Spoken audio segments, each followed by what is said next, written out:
किसान भाइयों, खेतों से अधिक उत्पादन लेने के लिए हम विभिन्न कृषि तकनीकों को आप तक पहुंचा रहे हैं। आइए इस वीडियो के माध्यम से हम आप तक मल्चिंग तकनीक के विषय में जानकारी पहुंचाते हैं। किसान भाइयों, मल्चिंग एक ऐसी प्रक्रिया है जिसमें मिट्टी को जैविक सामग्री या प्लास्टिक द्वारा ढक दिया जाता है। ये विधि मृदा में उचित तापमान एवं नमी बनाए रखती है एवं मृदा संरक्षण के साथ ही पौधों की उत्पादकता को बढ़ाने में भी कारगर सिद्ध होती है। ये विधि खरपतवार की बढ़त को रोकने में भी मदद करती है। यही नहीं, मल्चिंग करने से बीज अंकुरण जल्दी होता है व मृदा से होने वाली बीमारियों का प्रकोप कम हो जाता है। किसान भाइयों, मल्चिंग दो प्रकार से की जा सकती है। जैविक सामग्री द्वारा, जैसे कि कृषि अवशिष्ट, जैविक खाद, इमारती लकड़ियों के कारखाने में शेष रह गए सह उत्पाद इत्यादि से की गई मल्चिंग को जैविक मल्चिंग कहा जाता है। प्लास्टिक द्वारा की गई मल्चिंग को प्लास्टिक मल्चिंग कहते हैं। यूं तो पारंपरिक तरीके से सूखी घास, बुरादा आदि से मल्चिंग का प्रयोग होता रहा है।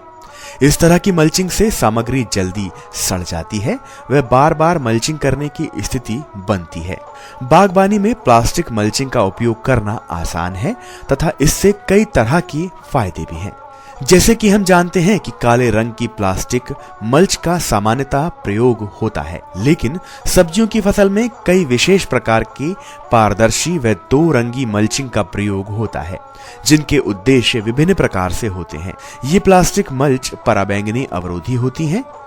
सब्जियों की फसल के लिए 20 से 25 माइक्रोन तक की मोटाई वाली प्लास्टिक की परत का चुनाव किया जाता है। आइए प्लास्टिक मल्च बिछाने की विधि को समझते हैं।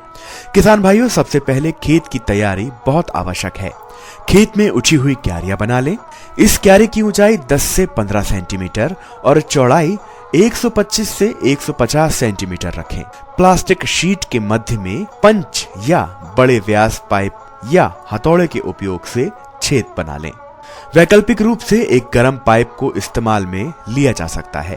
खेतों में बनाई गई कतारों की लंबाई के समान प्लास्टिक की लंबाई रखें।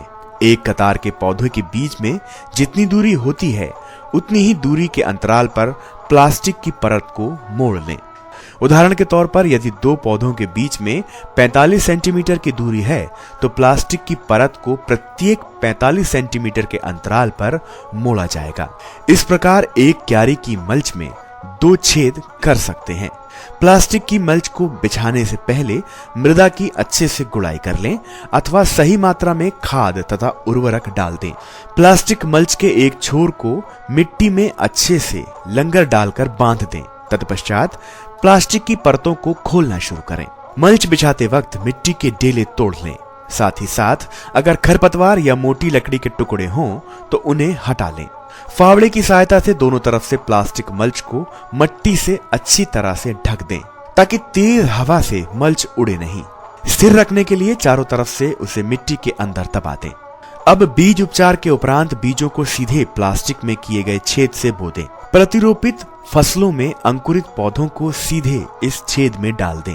यदि प्रतिरोपित पौधे सीधे एवं स्थिर न हो तो ध्यान दें कहीं पौधा मल्च की परत से टकरा तो नहीं रहा।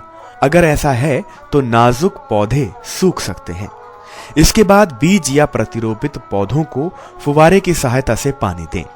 मल्चिंग पौधे की रोपाई से पहले या बाद में भी की जा सकती है।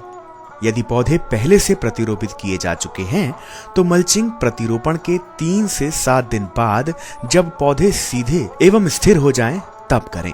ऐसी अवस्था में प्लास्टिक मल्च के एक छोर को मट्टी में लंगर डालकर बांध दें। इसके बाद प्लास्टिक की परत को खोलना शुरू करें।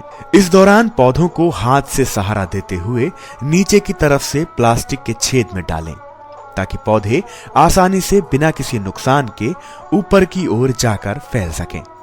मल्चिंग की गई फसलों में बूंद बूंद सिंचाई का प्रयोग सबसे बेहतर माना जाता है। यदि किसान को प्रवाहित सिंचाई करनी है तो पानी के चैनल बनाकर सिंचाई की जा सकती है। मल्चिंग के बाद फव्वारे से भी सिंचाई की जा सकती है। यदि हमें मल्च की परत को दोबारा इस्तेमाल करना है तो पहले पौधों की कटाई करें, उसके बाद मल्च को हटा दें तथा आवश्यकता अनुसार दोबारा प्रयोग में लें। यदि प्लास्टिक मल्च का दोबारा प्रयोग न करना हो तो उसे इस तरह से नष्ट कर दें ताकि भविष्य में प्लास्टिक से होने वाले प्रदूषण की समस्या उत्पन्न न हो। किसान भाइयों, यदि आप इस प्रक्रिया को अपने खेतों पर अपनाते हैं तो आप अधिकतम लाभ ले पाएंगे।